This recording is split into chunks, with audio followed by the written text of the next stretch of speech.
I am very pleased to be here, though I have to admit my Jungian theories, and one of the irresistible temptations is to go and to look for everything to do with it, and then to say, no, I'm waiting, I'm looking forward to that for later in my age. There are some few things to look forward when one becomes older. There are some few operas, and also to reading in great detail Jung, so I'll do it later on. So I will give you the my own clinical experience as it goes, with my own theoretical input as I had it. And as Louis said, I have been working at the Portman Clinic for the last almost 20 years. And it is a national health service clinic, though some people do not know about that. And we deal only with analytical psychotherapy, with patients who either engage in acts of delinquency, criminality, or who suffer from sexual perversions. There are some chairs. So are those chairs you like?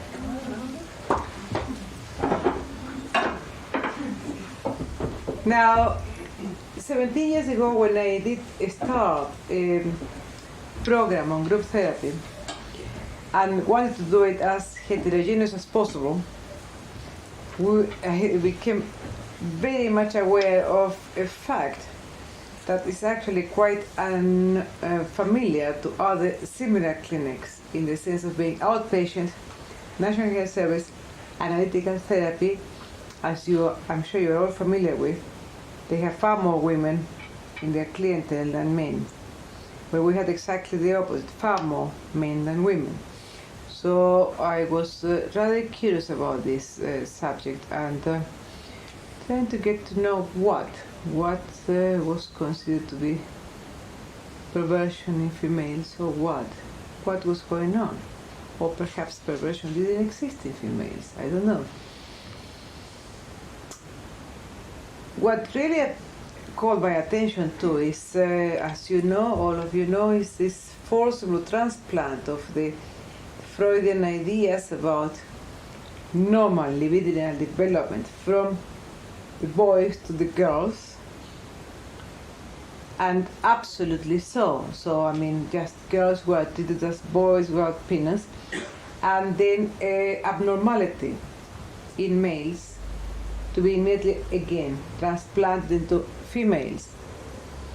So therefore, a whole area, especially to do with perversion, was absolutely ignored or neglected.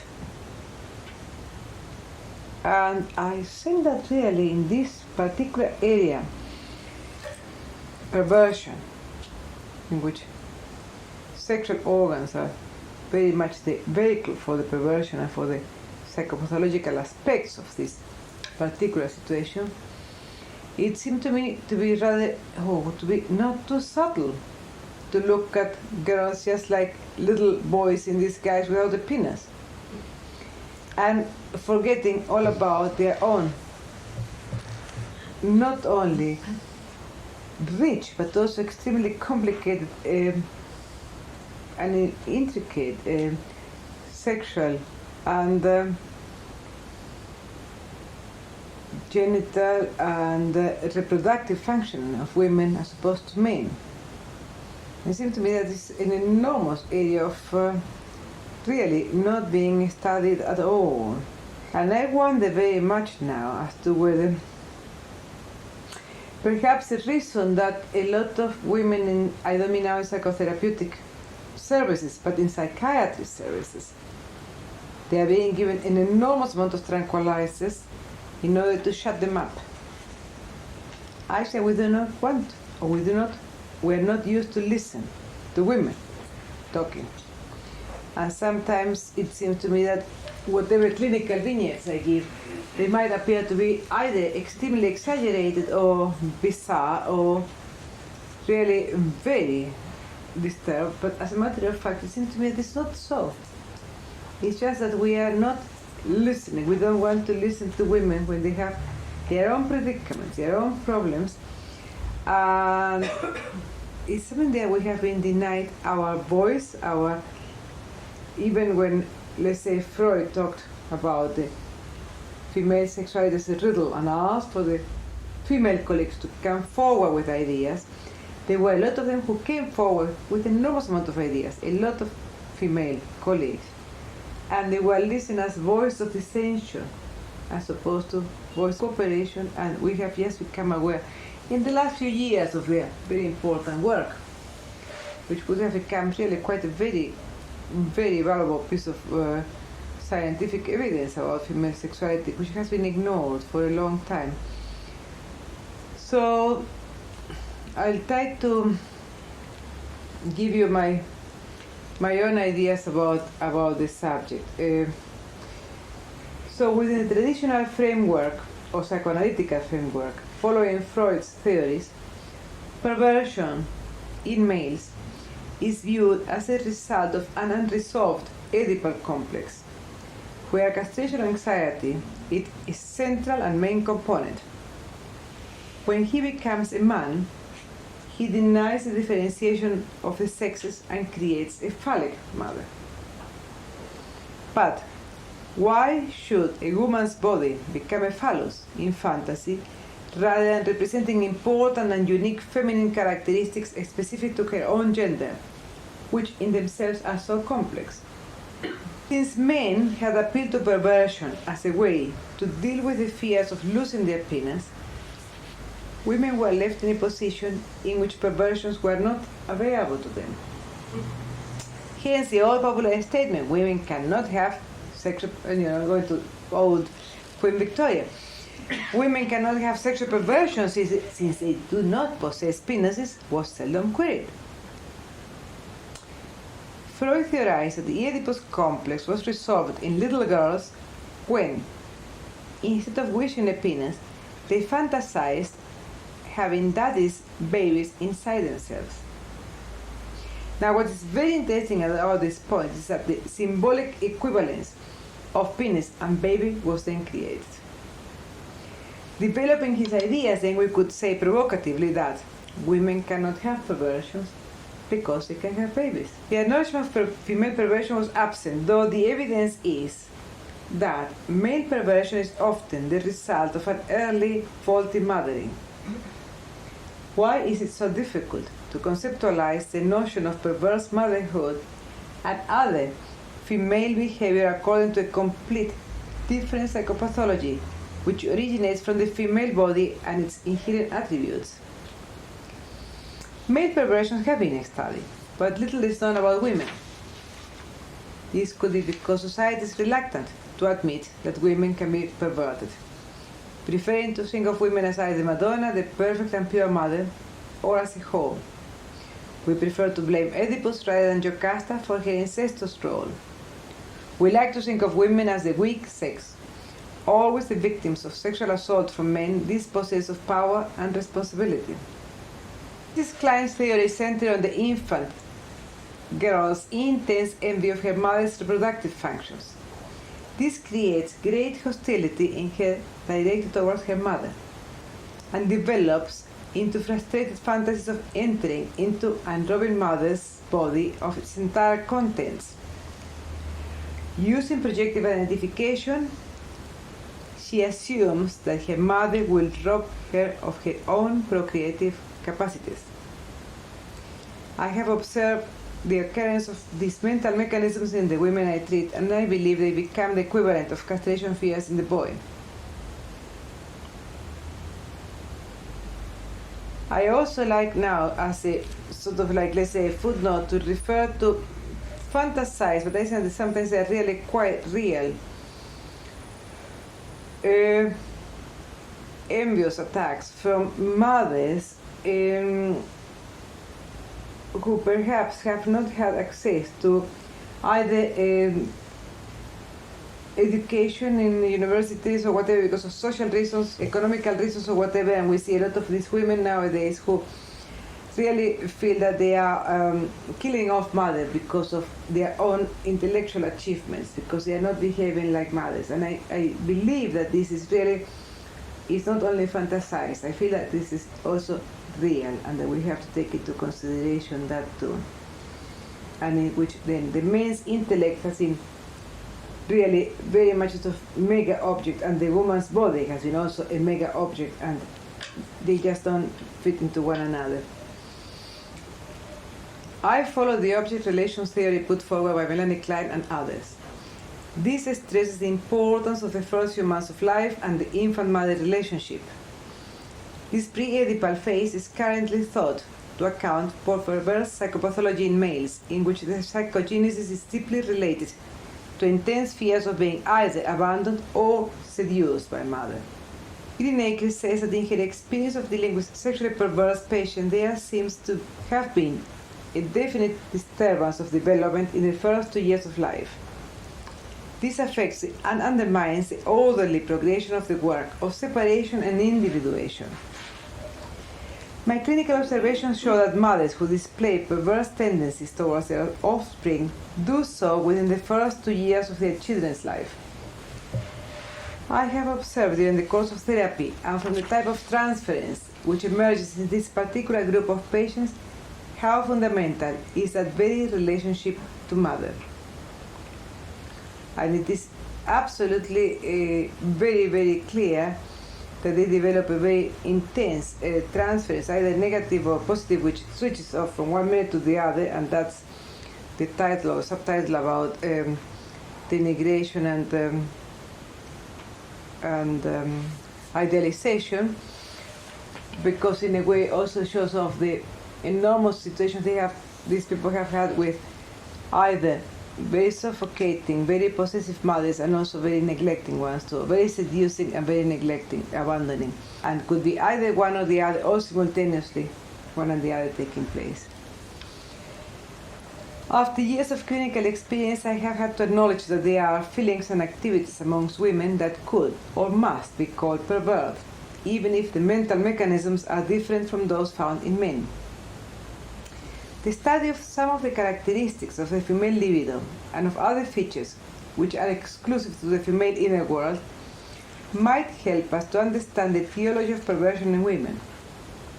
We might then no longer see female perversions as parallels to the psychopathology found in men and recognize their own separate and basic causes. The essential point lies in women's capacity for procreation, the expression of which is fundamentally different from anything men experience. This capacity not only affects women's emotional lives, but also the mental representations of their bodies, and concretely their physical bodies in a drastic way, even if for a fixed period of time. With this as a starting point, we need to understand at least two different but interrelated phenomena in order to make hypotheses about female sexual perversions. I must also remind you now that the female body is so different, and as I said before, all the reproductive organs and functions are so much more widely spread, and also that in a way for women the act of making love in a way it is quite different from men, because the function of procreativity and pleasure, they are deeply related to the same organ. For the first time I hear comments now from homosexual men talking about only one and I could get AIDS, or only one and I got whatever. And we all women, we know only one and we can get pregnant. And that was absolutely, up to now, quite a different phenomenon for both men and women. Only one, and you can either create life or death. Now with AIDS it's death, but for women it has been life, or perhaps also with abortion death. So I am just trying to make perhaps quite an obvious emphasis on something that could appear to be obvious, or has not been really taken as obvious as such, about the difference between male and female biological, physiological, psychological, all these other conditions, which I think they are extremely different, or very different, let's say. I mean, they are having two genders since the history began in the world, and we don't still understand one another. And that, though, with the birth of psychoanalysis, everybody assumed we might get to know the other gender better. As a matter of fact, we did create even more confusions and more misunderstandings, because whatever you see in relationships, that they emerge from misunderstandings about the assumption about the other gender, and what we feel very susceptible and very sensitive about, the other gender is not, and vice versa. So we have to really to be very aware about our own differences in order to make it work. It seems to me that otherwise it's rather a very stale and a very uncreative project we have in mind. Now, if we go back to what I was just saying about these two different but interrelated phenomena in the women's lives. One phenomenon concerns the inner space. This is a term coined by Erickson, equated not only with pregnancy and childbirth, but also with lactation and all parts of the female anatomy, involving fullness, warmth, and generosity. The second phenomenon concerns time, which is related to rhythmicity and biology. This is the biological clock. It is especially important in adult decisions about motherhood, particularly when time is running out. The inner space and the biological clock are different phenomena, but their effects intertwine. In the maturational crisis in women's lives, sometimes one is more important, sometimes the other. In adolescence, the inner space tends to be more important of the two in relation to fantasies about pregnancy. They are all different fantasies about pregnancy, which I'm not going to go into that now when you're an adolescent. But they certainly have to do also some of them with making sure you belong to the female gender, and some of them to do with many other things. But they are very much present. The later, the biological clock can be more insistent later on, at middle age, in women at the age of 30. And I think we're all familiar with patients, friends, associates that they have been very sure about pursuing a professional career and not having children in their middle 30s. They start being rather worried about whether they are going to miss their boat or not. And so they will come to therapy about that situation, which we never see men doing that into. Also, in the production of the core gender identity, the object relationship the baby has with mother, and the latter's acceptance and acknowledgement of her baby's sex from birth is crucial. This involves mother's acceptance of her own gender and her own mental representations. Sometimes this is a difficult and painful process because of mother's deep and conscious expectations of her future baby's sex in relation to herself. So what I really am arguing about is that the reproductive functions and organs are used by both sexes to express perversion. Perverse men use their penises to attack and show hatred towards symbolic source of humiliation, usually represented by part objects. If perversion in man is focused through his penis, in the woman it will be similarly expressed through her reproductive organs. While man pursues his perverse goals with his penis, woman does so with her whole body and the mental representations of motherhood, since her reproductive organs are more widely spread and their manifestations more apparent. Most descriptions of perversion fit men.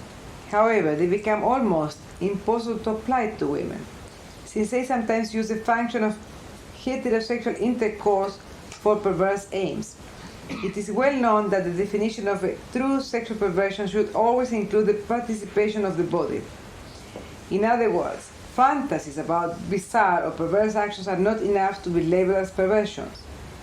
The body barrier means that the individual must use the body for the perverse action, which is typical and bizarre.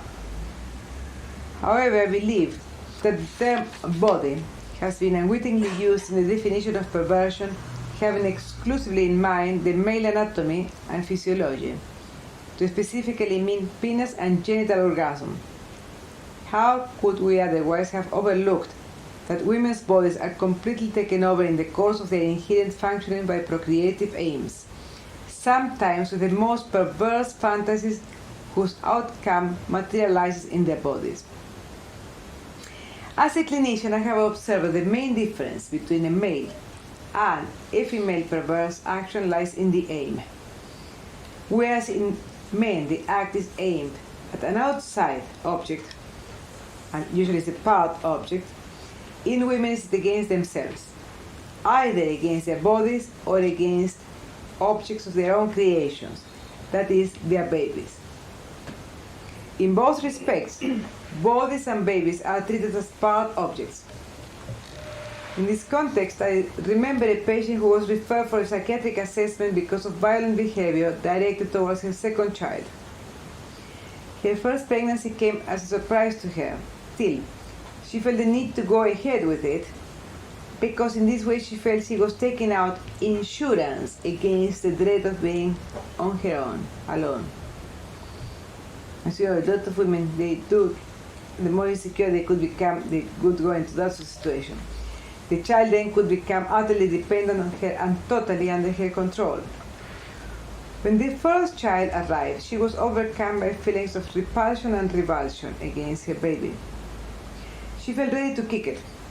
And after reflection, she decided that in order to overcome these horrid feelings, she would fix in her mind the idea of the baby being part of herself. Some days she would choose her right arm as being the baby, and on other times it would be one of her legs. In this way, she felt able to master her impulses to beat up her first child. Later on, with her second baby, she asserted, "There is no any more room in my body for a second one. All has been used up by the first one." That's when she began to beat up the second baby. So I suggest that motherhood is sometimes chosen for unconscious perverse reasons.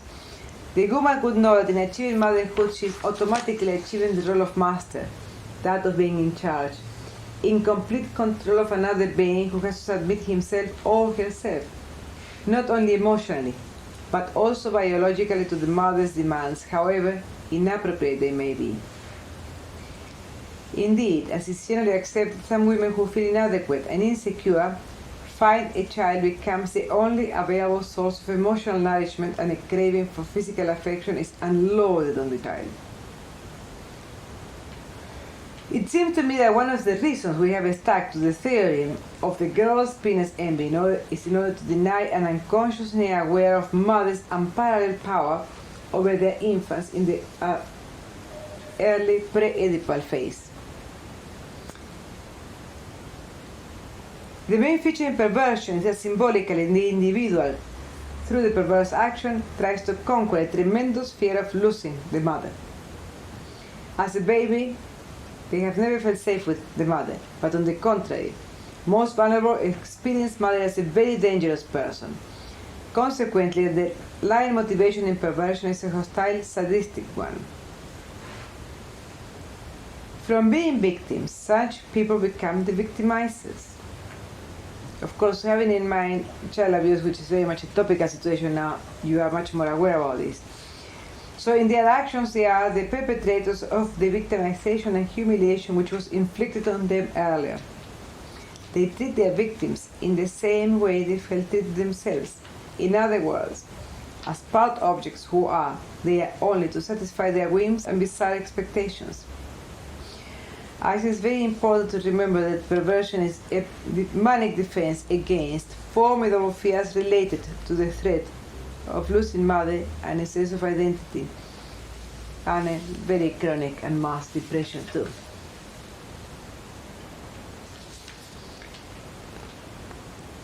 I just want to make just a brief mention to the very early papers by Raskowski in 1968 in the classical study now on filicide, and they call our attention to frequent and serious injuries inflicted upon the infant by parental acting out.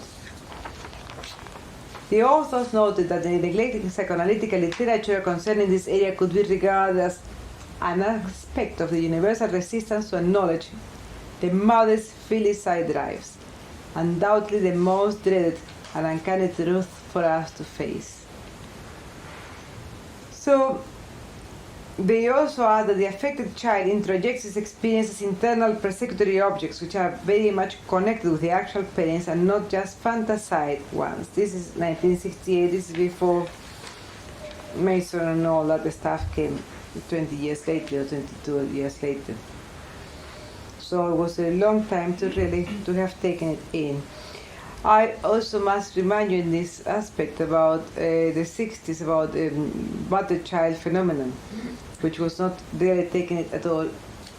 Very experienced physicians could not believe that the child's injuries were due to mother's harm. So it took a long time really to acknowledge that. And I say we're doing the same now with maternal incest, even though I said this not as often as paternal incest, but so filicide though is an ancient practice, as Bloom has remarked, and it is related partly to the parents' ambivalence. According to Bloom, the full historical and psychological implications of infanticide and of derivative expressions of child sacrifice in mistreated babies and battered children have probably only been thoroughly studied in this century, the century of the child and the century of psychoanalysis. I think it's true too to remember that the history of childhood is quite a recent one, really. And if you remember the Charter of Child's Rights with the United Nations, so in other words, here we have to be quite optimistic really about all the neglect and all the lack of acknowledgement. Psychoanalysis actually, he says, began with the study of child abuse prior to the discovery of universal incestuous conflicts in children and their parents. He adds the child's needs for socialization could be used as a ready target for the discharge of parents' antisocial impulses. The omnipotent parent can be assured of victory in power struggles with the child. Now, that sentence is always very important to me. The omnipotent parent can be assured of victory in power struggles with the child. I remember a patient of mine who told me that she used to beat up a boy, and she said to me, I stopped doing that when he was 2 or 3, I don't remember. When I saw his face, and I looked, when I was beating him up, he was having a very triumphant expression. And I realized that he was in power now, that he was the master making me lose my temper. So I said to myself, I'll never give you this again. This is the pleasure you're having now. So no more again. So you can see what all sort of different, very, very complicated mechanisms they do exist. And this is very important to look into this in a 3-generational approach, as I will come later on. Though it is amazing to see how the babies respond in a complementary way to their mother's exploitations. It seems they sense this as a means to survival. They are terrified of losing their mother and therefore their own existence. So we have noticed this, observing many studies made on the effects of the parent-child relationship. And we are always noticing in all the psychoanalytical studies the importance of the mother's emotional sense of equilibrium plays. And we always see how important it's always taken for granted. The mother, sort of maternal instinct, is taken for granted all the time. Everybody can talk about different deviations of the instinct, perversions of the instinct. The only one not mentioned ever is the perversion of the maternal instinct. It's quite remarkable. It's taken so much for granted that only the first time it was mentioned, I went through quite a lot of work to find this one. Was by a psychoanalyst called Jonathan Rosen in the States, in a book called The Direct Analysis in 1954. There's a little chapter of 2.5 pages in which he refers to schizophrenic children and their mothers, and he talks about poisoning their children and how perverse their mothers can be. The first perverse motherhood is the first time ever referred to, and never again, and it's never taken not much notice either. So we know that the mother's mental health and her own sense of equilibrium is very important for the infant's ability to separate and individuate from mother, as well as to assume his own gender identity. The mother of the future pervert does exactly the opposite. Like spelling before her, Jessica Smigel describes the process of the relationship between mother and son and the interference the mother creates for her son in his own development. But she does not explicitly ascribe this to any perverse maternal attitude. The mother is described only in terms of her status as mother of a pervert, obviously a boy. This is by Jessica Smigel. She goes further saying, quote, a feature of the theology of the perversion that has often been noted is the very frequent occurrence of an attitude of seduction and complicity on the part of the mother towards her child. Still, there is, end of the quote, still there is no description of the mother's psychopathological features, even though it is she who has promoted the perverse development of her child's personality. I was professionally consulted some time ago abroad by a woman who knew about my concern on women in distress. I believe that she talked to me because she could no longer bear her extreme anxiety, and the fact that I lived elsewhere offered her extra assurance about confidentiality. She was in a state of great disarray and distress. She was young-looking, 38, smart and neat in her appearance, and able to communicate, though with reluctance and much pain about her own predicament. She remarked that my being a woman made it possible for her to open up about a terrible secret she had been living for many years. Perhaps, she added, I might understand, or at least respond, in some empathic manner to her predicament, which made her feel full of shame and embarrassment, and also in great despair. At first, it was difficult to assess clearly why was she so concerned. She talked in alarming terms about her son, age 21, and his determination to leave home. What had seemed to be a genuine interest for her son's welfare later was revealed as an intense despair about herself being left all alone. She saw this literally as the end of her life. She told me of her personal history along these lines. I was brought up in heaven. Nothing was denied to me. Both my parents doted on me. However, at the age of 7, my father suddenly died, and my mother withdrew from the world and made me the exclusive object of her dedication and devotion. Whereas initially I felt very privileged, later I became aware of an intense suffocation and was impeded in my normal development. I was not allowed to go to school or to have any friends. I want to fight against this invasion of my life, but to no avail. My mother was a constant witness of all my actions. I almost felt she interfered in my thoughts and dreams. If I spent too long in the bathroom, she would come and look at me in strange ways, always asking me all sorts of private questions. I believe that she wanted to get inside my head. Such was the degree of her intrusion into me. This became much worse when I reached adolescence and I had my first menstrual period. At the beginning, she withdrew in horror, as if I had become a disgusting alien.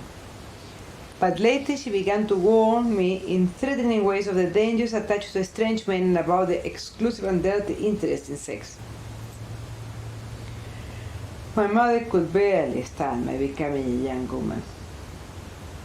In our only outings, to Mass on Sundays, she would be like a wild beast, watching anyone approaching me.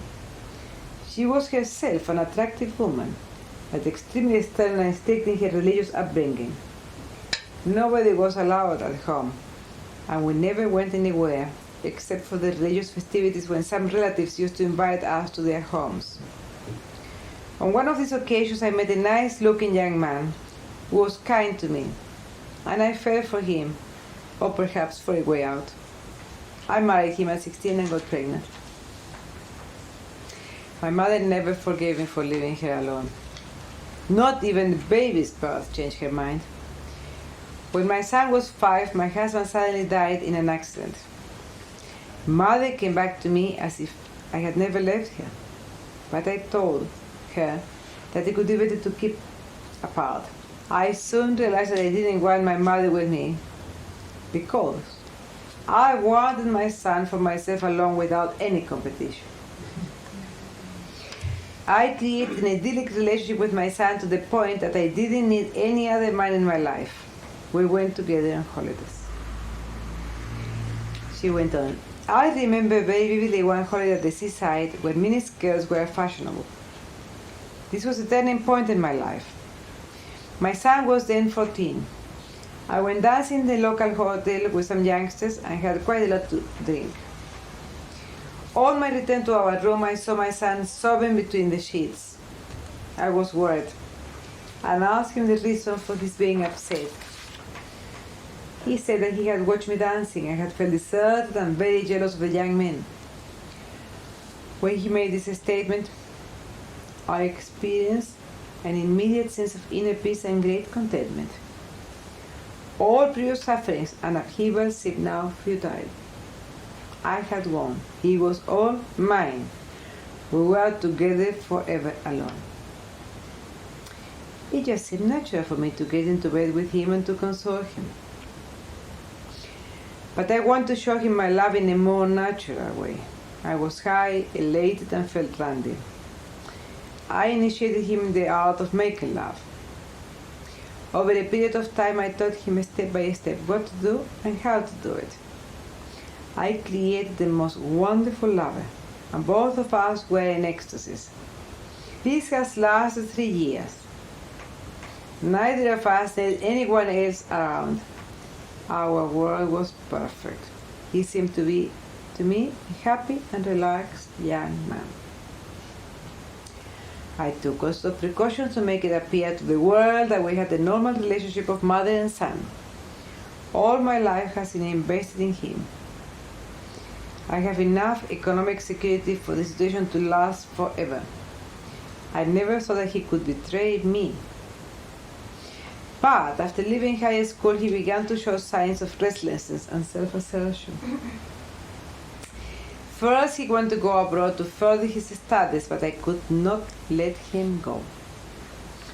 To start with, it was easy for me to persuade him to stay. But he is still relentless in his decision to go away from me. My only other association is with my mother, who I see every Sunday. And even then, I feel so brutal about him taking advantage of my being away and seeing somebody else. I take care of myself and to look younger. I have always done so. Our days and nights are so very rich. She went on. At 15, he began to write poetry, which showed so much passion and maturity that I felt afraid of his teachers reading it and somehow guessing what was going on. He used to recite it to me, but lately he has refused to show it to me. I have poked in his papers and discovered that his poetry is now full of desire for revenge, sarcastic and bitter. He has even harbored a very elaborate system by which he can get rid of me. I don't care if he does. As I have told him, if he leaves me, I'll take my life. Anyway, life seems unnecessary without him.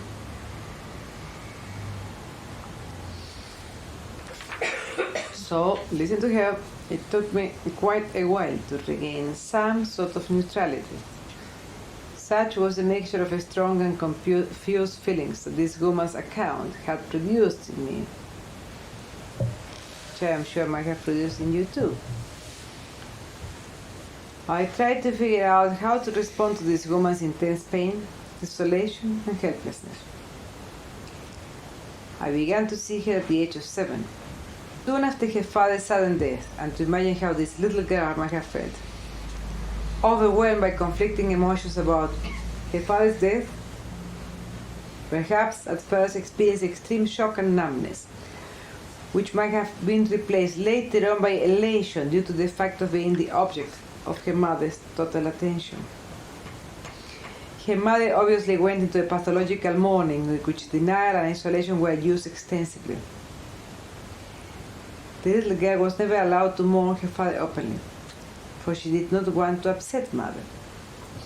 By then she was enjoying so much being her mother's only object of constant care that she might have felt rather guilty about her father's death. The two of them created a closed circle, which was broken when the girl began to approach her puberty. It was then that her mother felt threatened in her close association with her daughter, and the latter began to feel the suffocating quality of this relationship, which might even have incestuous overtones. It is possible she began to harbor murderous designs against her mother and considered that her only solution was to flee from her in a manic heterosexual gesture through her premature marriage. She might have had sexual problems with her husband and felt resentful about being cut off from mother, began to wonder, and loaded with so many responsibilities in the course of her own motherhood. It was then that she was faced with yet another unexpected death, which left her in a parallel situation to that of her mother during her childhood. However, this time she was in the controlling position. Like her mother, she was unable to work through her bereavement, but resorted to the familiar manic response with her own child of creating a perfect cycle and a perfect circle. Could she escape the destiny of doing to her son whatever was done to herself? Could she allow herself to give him some sense of individuation, to let him grow up and out? Or, on the contrary, would she use the situation in a more skillful way than her mother did, arranging that the boy got so much gratification from her that it would not only be difficult, but almost impossible for him to leave her?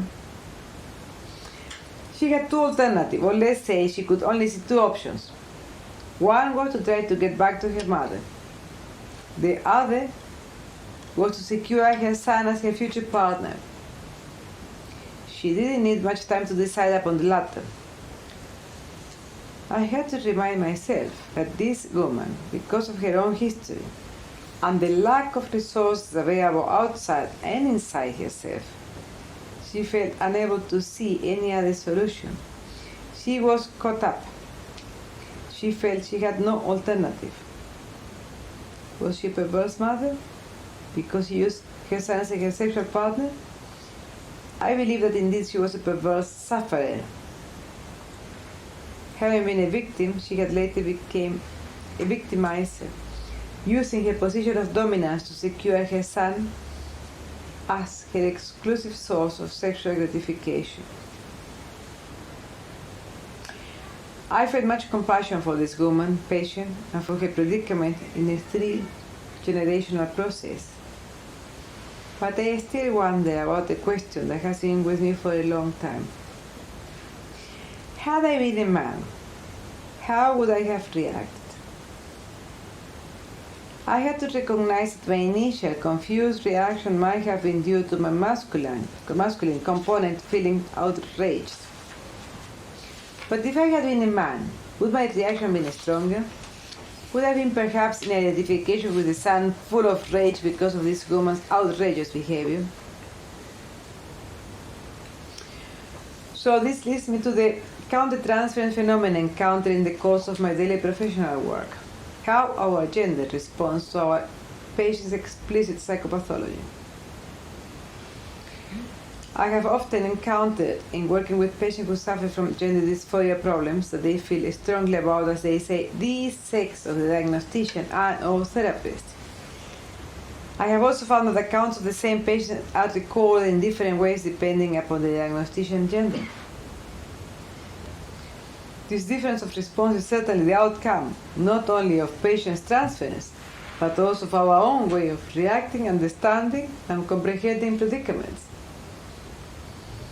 Gansarena and Bukele recount their experience as co-therapists with a group of adults having a history of incest.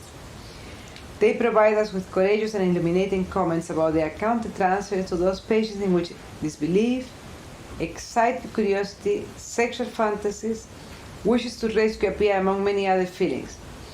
In their work, they are able to talk to one another as female and male therapists about how different interventions of patients have made them feel in their own gender.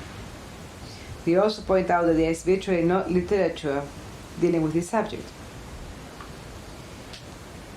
Needless to say, neither gender has the correct answer or is better equipped to deal with problems of incest, abuses, or abuse regardless of their being male or female. but we have the duty to acknowledge our own contrasting responses when assessing or treating them. This might help us to understand society's different responses to the problems posed by our male and female patients involved in sexual abuse.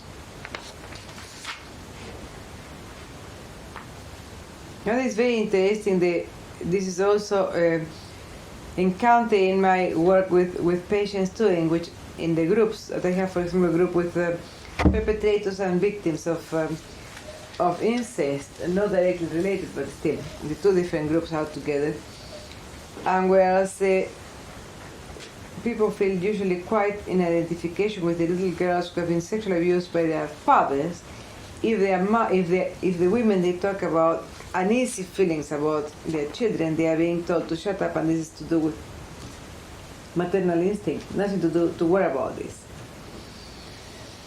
So as I say, our own way of not listening, which is even seen in patients who are suffering from the same phenomenon, they do exactly the same when actually there's a lot of confrontation going on. If they listen to women talking about this, they don't want to hear it. I found very refreshing Schengold's question as to why mother incest happens much less frequently than that of father-daughter. He then notes, is it because most psychiatrists in America are male and have a deep resistance to the uncovering or the publication of the fulfillment of the male's characteristic forbidden Oedipal wish? In a candid way, he admits to his struggle in thinking and writing about that particular paper because he felt his own resistance to the power of this idea. In the same paper, Some Reflections on a Case of Mother-Son Incest, Schengold describes his patient as a man who came for treatment in his 30s because he was depressed and unhappy. He had been subjected to an incestuous relationship with his mother when he was a precocious adolescent. He was the first child. Mother had expressed a strong wish for the girl. Hence, he was forced by her to wear a girl's costume and to look like one but to behave like a boy. She was obsessed with ministrations to his body. Then forgot about him for a while until he became 12, when she started in a relentless way to be curious and intrusive about him. Eventually, they started an incestuous relationship which lasted for a while. This was characterized by mother seducing son and obtaining orgasms from these encounters, while son was unable to reach ejaculation. So long, so good. No word or acknowledgement was ever made to this effect. This situation abruptly ceased when the boy had his first ejaculation while having sexual intercourse with his mother. At this point, mother shrieked, became violently disturbed, and rushed away. The incest was never to be repeated or ever mentioned. Schengold offers the following explanation, quote, in retrospect, I felt that my patient, like his mother, and in identification with his mother, was unable to face the implications of the possibility of impregnating her. End of the quote. He clearly sees the mother as the seducer and describes how the son took much of the responsibility for the incest and for the parental guilt, blaming himself more than his mother. Schengold further says that in mother-son incest, the mother is directly involved in the deed and is central to the fantasies of both son and mother. So again, it is disappointing that he fails to recognize or to speculate about mother's perverse psychopathology, even though he accurately questions the usual diagnosis of these mothers as psychotics and refuses to label his patient's mother as such. For my own part, I believe that this mother was exhibiting from very early on perverting attitude towards her son. She appears to me very much to be the mother of the future pervert described by Charles Gersmeger, who finds her pre-Oedipal son as her ideal partner with his pre-pubescent penis. It seems very clear to me that it was not the son's decision to stop the incest because of fears of impregnating mother, though this could have been present. On the contrary, it seems apparent that mother stopped the incest when her son was no longer the ideal partner, or shall I say the part object, ideally designed for her perverse designs. As soon as the boy behaved like an adult man and achieved ejaculation, mother no longer felt in control of the situation. She was now in her mind and body with the man. and therefore in her fantasies at his mercy. In the range of female perversions, where do the incest cases fit? It seems that the incest offender attacks her offspring, but simultaneously she's encircling, engulfing, and not letting her victim go. Is it this quality of possessiveness which makes Schengol ask, is the sexualization of the craving for human contact that can lead to incest and perversion a healthier term than the arrest of emotional and sexual development? End of the quote. However, in my own experience, incest and perverted attitudes lead exactly to the arrest of emotional and sexual development.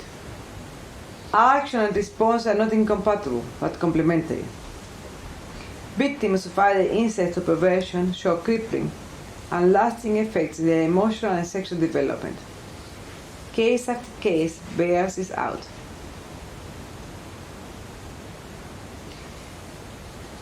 Well, then I want to give you another description of women who have been subjected to maternal incest and how they develop different perversions themselves. That was the case of a woman who I saw, and she had the compulsion to flash.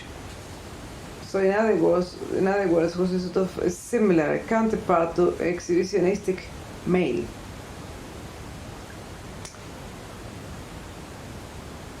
Now this, because of also the lack of legislation about women's perversion, this becomes rather an odd problem, because she had been expelled from everywhere. Schools, training centers, jobs, counseling groups, and even mental hospitals. She was too mad to be anywhere. She was not to be understood. This was crazy, out. Such was the havoc, puzzlement, and sense of impotence she created in everyone in all those places. She was a 34-year-old. At that point, she was plump. But in the course of treatment, actually, then she became quite anorexic. So that's the other subject which I am not dealing with tonight, but it's to do with eating disorders and appearance or disappearance of the menses, which can be indicators of the severity of the problem too, and which are, I think, parallel situation to male perversions too.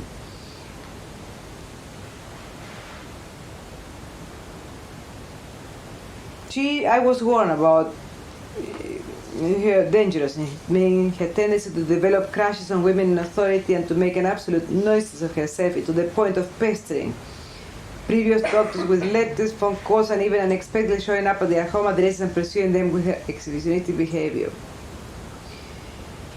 Now, it was not difficult to believe that she had been masturbated by her own mother. Actually, her own mother did admit that too when she was interviewed. And not only had she masturbated this little girl, but also the other 4 children. In her mother's own words, it was easier than to use a dummy. She said at the time she felt depressed, had an unhappy marriage to a man who used to get drunk and beat her up constantly. She also admitted that these actions with her children gave her an enormous sense of comfort and elation. My patient, like all other perverse patients, had used splitting, projective identification, erotization, and sexualization as a survival kit in dealing with the outside world. As I said before, very much to do with manic defense against a very chronic depression. She was literally something located between her thighs. That her mother could touch, caress, or rub whenever the patient felt like crying. That was the only way to shut her up. She was nothing else, and that was all. So then she learned that her way of survival was communal living, where the law lay with the head person and independence of self-assertion was not permitted. She made as little problems as possible, but always with the head person. Now, her expectation for a shock response in her victims had to do with a hopeful outcome in which women in authority, symbolic mothers, could not respond like her own mother, using and exploiting her as a part object, but she had to take very much test them to the extreme. By pestering them through letters, phone calls, and visits to their private homes, she was in deep projective identification with her own mother's intrusiveness into her own private parts. She felt justified in so doing since this had been done to her. She had now become the aggressor. She even saw herself as such by her own admission that she was doing was wrong, but she could not help doing it. This is very much a feature of perversion. I just like to leave some space for some a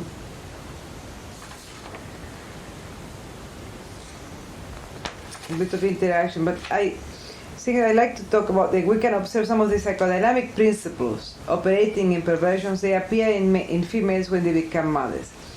The woman's capacity for procreation, that is, getting pregnant and containing the baby within her own body, provides her with some of the same emotional characteristics in her object relationships as are found in exaggerated and highly distorted forms in perverse relationships. This includes desire and intention to engulf the other person, to dehumanize the object, to intrude into, to invade, to be in complete control of, and to merge with the other. My argument is that motherhood as a perversion occurs as a breakdown of inner mental structures, whereby the mother feels not only emotionally crippling dealing with all those huge psychological and physical demands for her baby, but also impotent and unable to obtain gratification from other sources. She sees the world around her as non-existent in any helping, supporting way. It is then that she falls back on inappropriate and perverse behavior.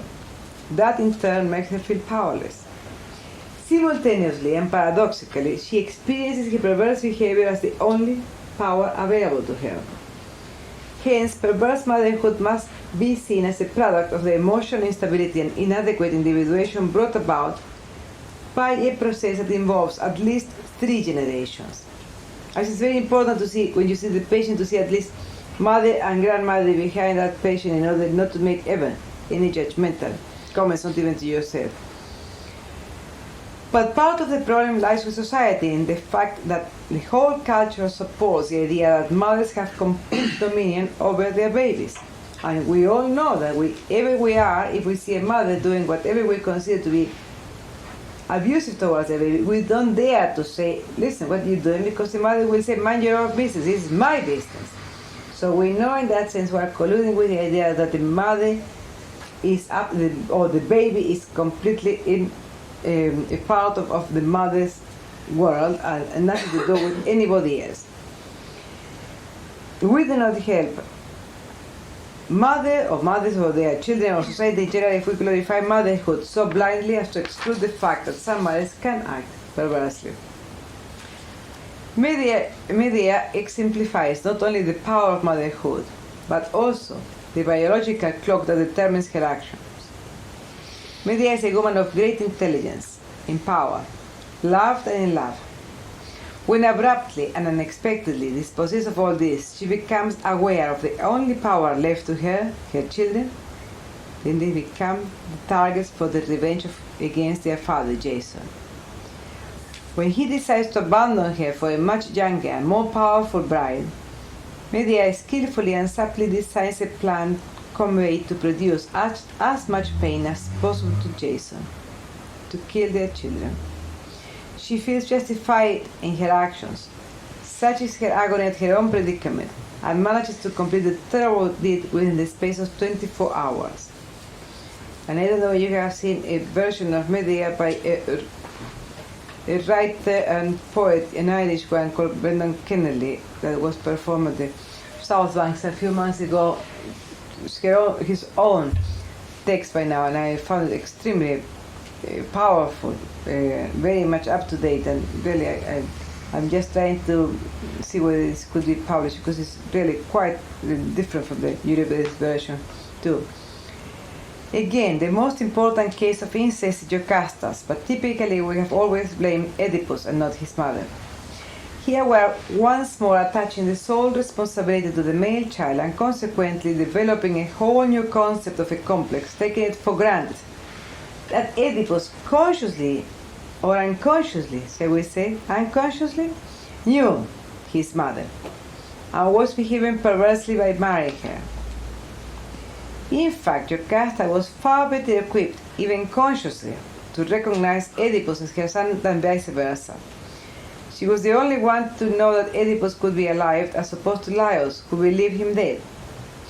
Why do not charge her with, if not all, at least a large share of the responsibility for enacting her own incestuous desires?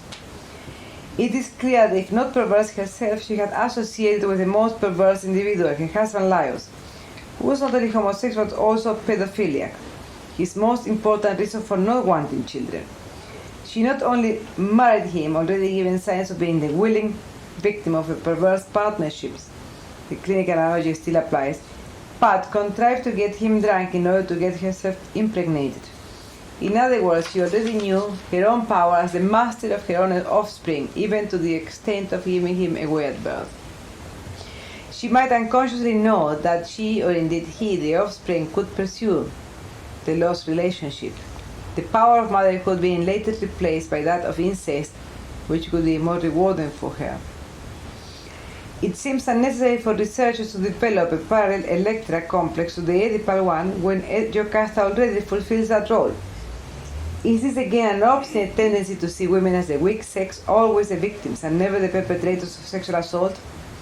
It has always been made to appear that women are incapable of effecting their own perverse sexual desires in a skillful and masterly way, with young boys reckoned to be the only ones to enact sexual fantasies. I believe that many theories concerning female sexual development are misguided. This might partly have been born of a need to see an earth mother operating at all times, a woman who has been so idealized or perhaps even idolized that her faults are overlooked. She is portrayed as powerless in the penis envy dilemma, or according to the new feminist, the victim of social attitudes, even perhaps contemptible because of her seeming less importance than the male. It looks as though we have all become silent conspirators in a system which, from whatever angle we look at them, women are either dispossessed of all power or made the sexual objects and victims of their male counterparts. We do not attribute to them any sense of responsibility for their own unique functions, deeply related to fecundity and motherhood, and liable at times to manifest themselves perversely. Why is that Jocasta, when both she and Oedipus learn the facts of their incestuous relationships, she is the one who promptly commits suicide? Apparently, Oedipus cannot at first grasp the situation. The truth must therefore have been much closer to Jocasta's consciousness. A very challenging paper, I think, and I'm sure what's of interest to all of us is the actual clinical material, because Estela has worked in this field and specialised in this field for so long, and sees sort of patients which we may, as Emma, see only quite rarely. But we may want to take up the mythological theme, really a reinterpretation, at least in the Oedipus myth, Jocasta being responsible. So let's throw it open for discussion.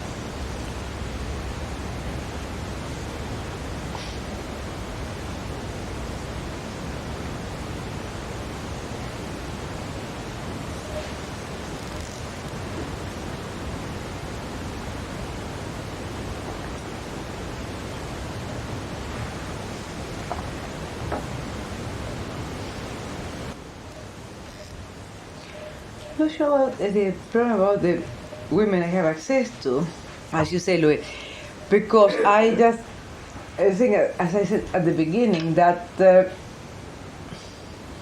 I said perhaps sometimes we're not ready to listen to whatever women have to say.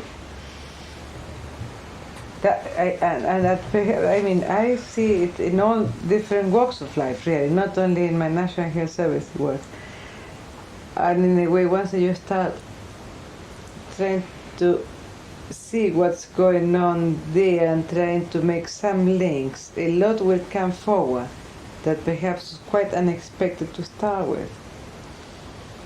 But I think that a lot of fantasies, and some of them quite acted out, are being kept quite away from all different systems of collusiveness too. And I don't know how many of you have the experience of working with,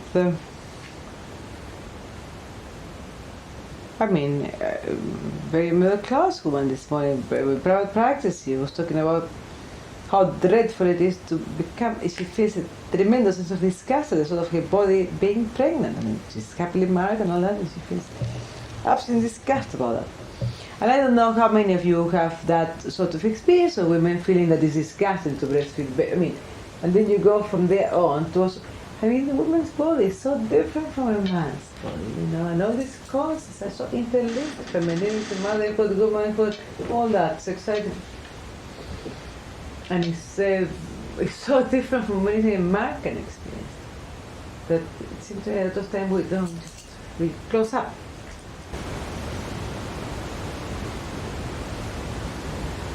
Yeah.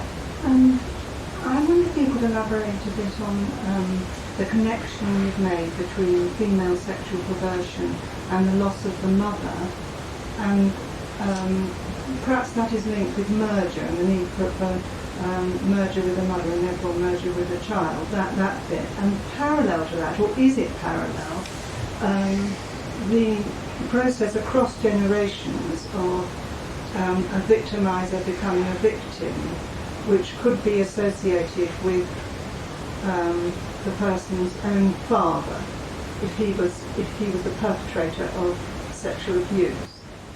Now,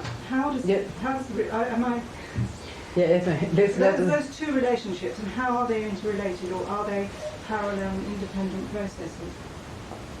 Let me go to the first point. The first point was the loss of the mother.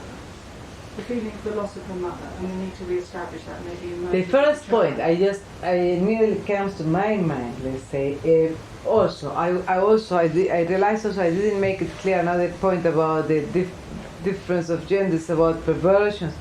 Like, let's say, with this woman, for example, the flasher woman, she only, even though could appear in the surface to be exactly like the male counterpart, she did only to women, to her own gender, and only to women who she felt very much in deep attachment to, as opposed to the male flashes who only do it with the other gender and to women who are strangers.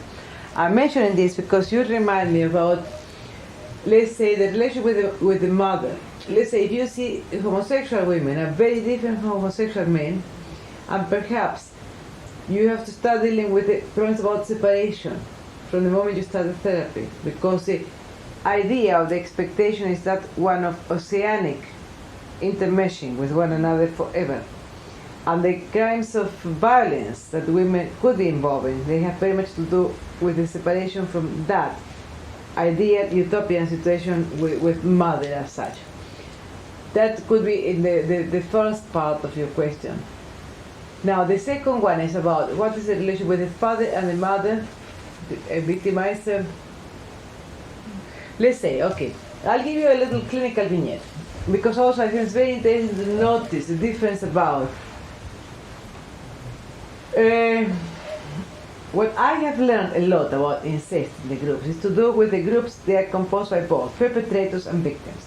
And I think one always is losing some other dimension if you deal only with one of them alone, even though they could become themselves. So a woman is been in an incestuous relationship with her father for many years, until the age of 22, I mean, from the age of 11 or what. She then decided to forget all about it, to block it all off. I'm talking about, again, victims and victimized and all that. And for 15 years, she forgot completely, effectively. Her body didn't forget, but in her mind she did forget. So what she did is to have the most serious psychosomatic complaints, which in a way I would call the perverse, because she was damaging her body and asking from her general practitioner very drastic interventions, which was very fortunate. She got the most sensible and very enlightened general practitioner who never acquiesced to these demands. So eventually, 15 years later, she came to him and said, okay, now I remember everything, and this is dreadful. And so she told him about this incestuous relationship with her father. He immediately rang me up, so I was the second person that she ever talked about this.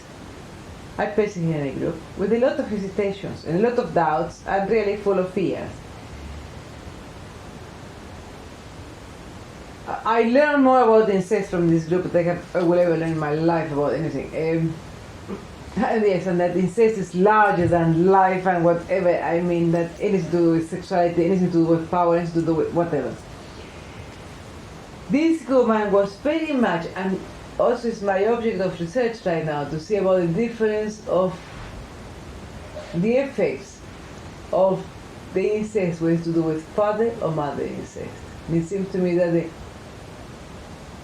victims of paternal incest, they are much more behaving like victims as such, and the victims of mothers, they are much more aggressive and very violent. This woman came to the group not having had ever any therapy. From the moment she came in, she behaved like the ideal assistant to the group, to me. I couldn't believe it. She had much more insights of God than anybody else. Such was her skill to keep the family group together. Everybody saw that, my God, I mean, she is wonderful. I mean, it was wonderful. And whatever attempts I made to interpret the situation is exactly the opposite. She was really shocked and very, no, not very angry, because she wouldn't show any anger. She would be passive, not angry. At one point, she came very distraught on it. This is a group on Tuesday, because Monday night she had tried to watch a television program of Beethoven on incest, and she said, my father had stopped me watching this. Whatever. The incest perpetrator, who had never dared, not even to have eye-to-eye contact with her, he had progressed a lot, and he had been in Europe for 3 years.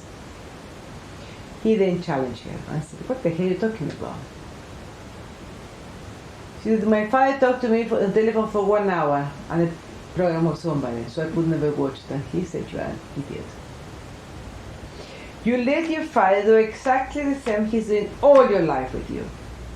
And you acquiesce to it again and again. You are being the consenting child again. She was quite taken by surprise, quite able to take it in. Exactly the same was a few months later when she had gone there for for weekends, the country, to see her parents, and they are very much aware that she's vegetarian. The father cooked an enormous breakfast consisted of bacon and sausages, which she accurately ate it all, feeling rather disgusted right now. Again, she had exactly the same ill treatment from the other members of the group about her incestuous relationship with her father in doing so. She began to see it, she began to look more and more into that. She began then to be able to show anger, really anger. And anger towards other members, which was thought to be very positive and very maturing. Though one day she came, looking extremely elated and very triumphant. And she said, the bastard, he got it now, I feel really good on the bloody bastard. So then she told us how her father had cancer of the testicle and had to have his testicles removed. And good for that. Now, in doing that, the second part of your question about being from victim, victimized, etc., and the father's factor, and also the mother. What actually, it showed to me, that was quite a different response, whereas anger, the straightforward anger, I said it's very healthy and could be the promoter to self-assertion. The need for revenge and this fantastic, it was still very much being stuck to the situation of being a part of her father. No any other relationships available, nothing else in her world, because she was still so involved with her father that there was her extreme sadistic need was against her father. She became very much aware about her mother's part and how she was taking over the mother's situation in order to become close to mother, and how she resented her mother very, very much. But I don't know whether this is answering your question or not. I think it's a very complicated situation in incest, how much each of them is contributing and colluding because of their own personal histories too. I was wondering a bit too about the fantasies of the parental couple and what sort of what she experienced. I find that, let's say, I had a lot of troubles in the clinic because I am a very strong and very positive about the therapy in groups with these patients. Though I have always felt instinctively, though I can support from theoretical point of view that it's better to be a single therapist, let's say. Because I just find that also it's a redeeming feature you offer when you go on your own to the group. You are trusting the people, even though they can be, criminals, murderers, or whatever you know. But more than that, I just feel that to offer a couple can offer the fantasy of this couple, which would be a primary sin extremely provoking and extremely sadistic to the patients, to this sort of patients. I think to neurotic patients it's fine, could be very reassuring to have parents why they get on or don't get on, but never mind. But to these people I think it's very extraordinarily difficult, and but I have been challenged, and I am not happy to say though that I have been proved right, because colleagues who have got on very well before together, suddenly they just want to kill one another because they have been co-therapists in our groups. And the patients have been able to reproduce a situation in which the woman becomes very much domineering, very much the woman in charge, the father is absolutely, nothing, nonsense of it all. And then it has come to quite a situation of really breaking up the partnership in the co-therapy. So I really believe very strongly that it's something very strong about what you are saying, that I still don't know exactly. Because if the woman can stick to that woman patient, to that situation, and to me as a therapist, and then to the father in the situation, and the patients can do that to this other couple, I say it's a very strong situation of the parental couple that certainly they do not know how to deal with at all, and they will really, I think that, I don't know how skillful one needs to be, but I think they might be able to succeed in their efforts to split them. Yeah, because they are so split in themselves about the mental representations of both mother and father. Yeah.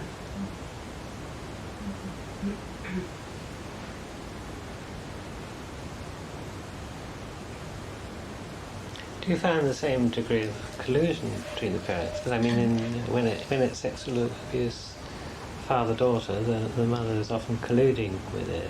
I think the kind of examples you gave was where the father was absent, where the mother gets into a relationship with the boy. But do you get cases where the father knows really what's going on and colludes with it, and the mother is... I haven't seen it, Louis. Yeah. But I felt that I say one learns, it's wonderful to be proved wrong all the time, because one learns more and more all the time too. But I have always been rather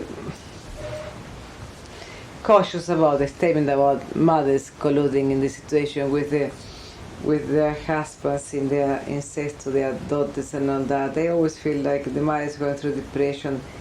The mother really doesn't know. If the mother knew, the incest would not be possible. Though I have been proved to be wrong by now too.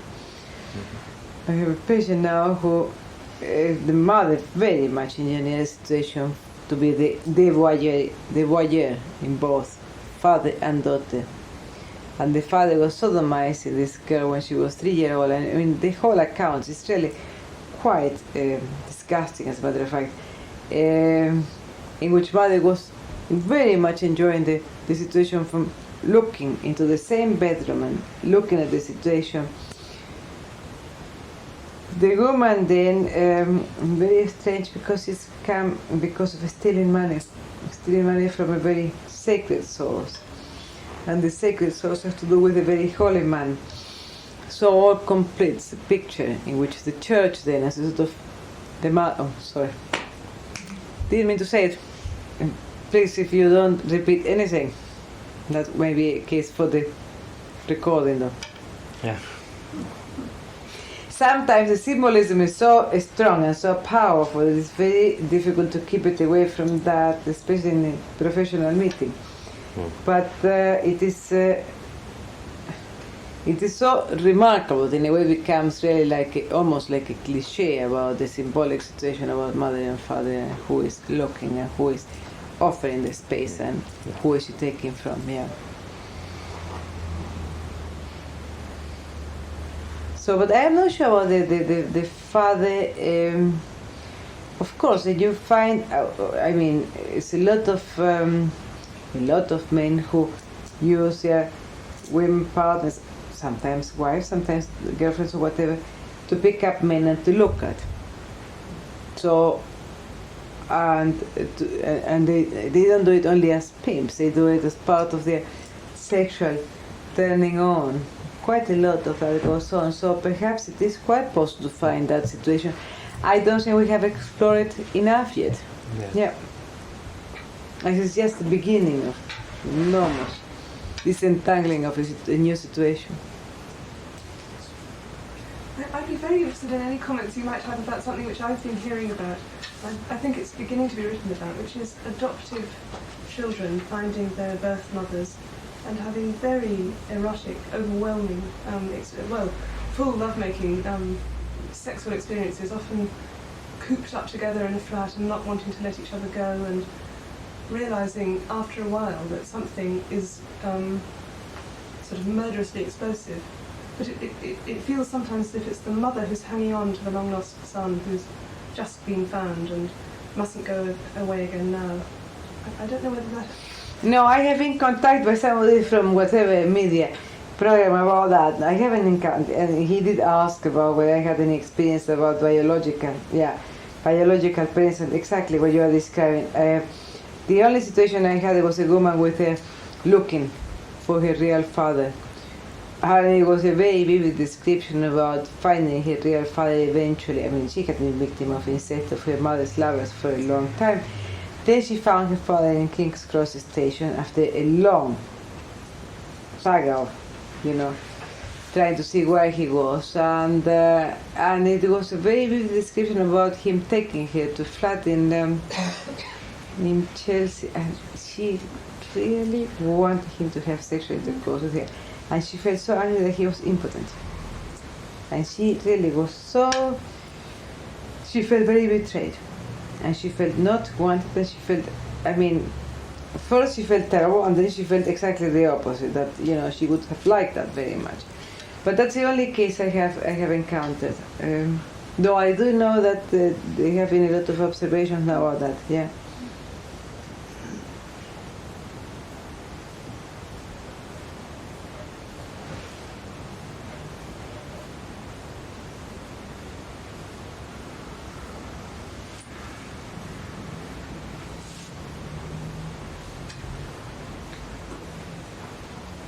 No question, I don't want to hog the time. Could I ask a quick question, which is something practical?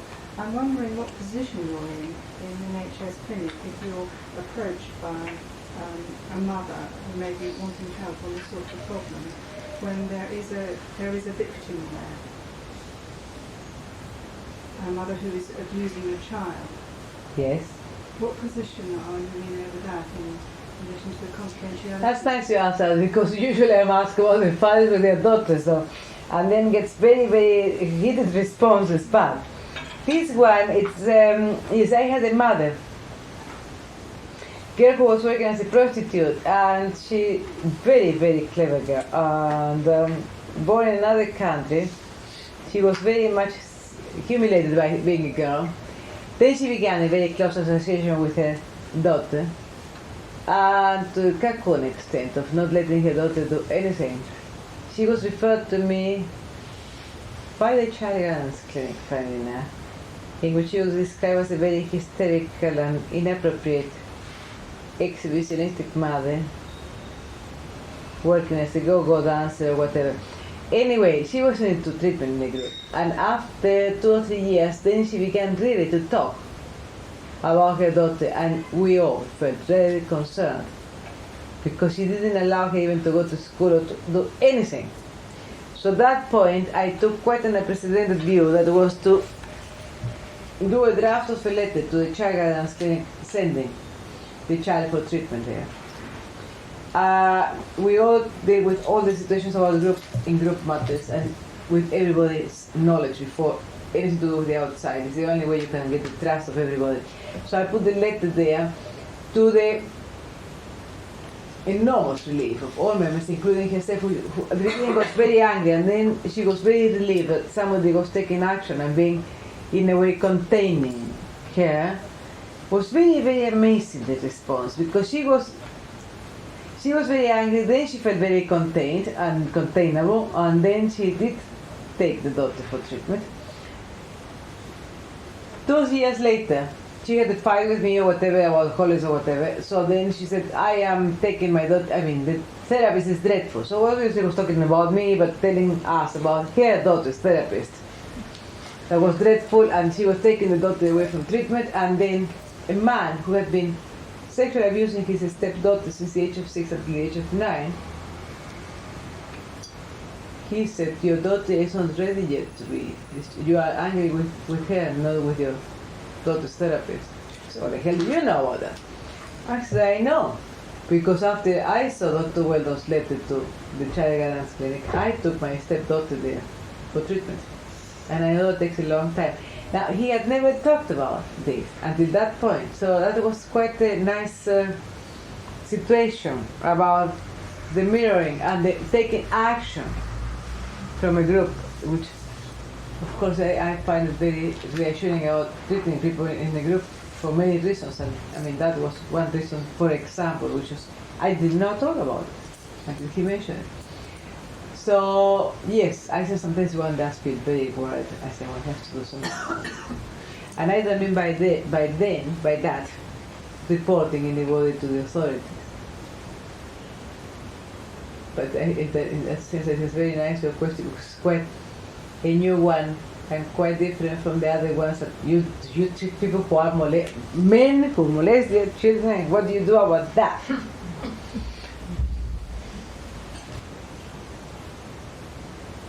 No more questions. I think we really used our time up. It might be easier. I think we're going to have a glass of wine now, so it might be easier to carry on discussion informally and in a way. But I do think there's so much in Estela's work in this area which we really need to pay a lot more attention to in analysis. It's only really since knowing about it I've been able to see in a lot of my analytic patients there's problems with mother. I think one's much more on the alert of problems with father.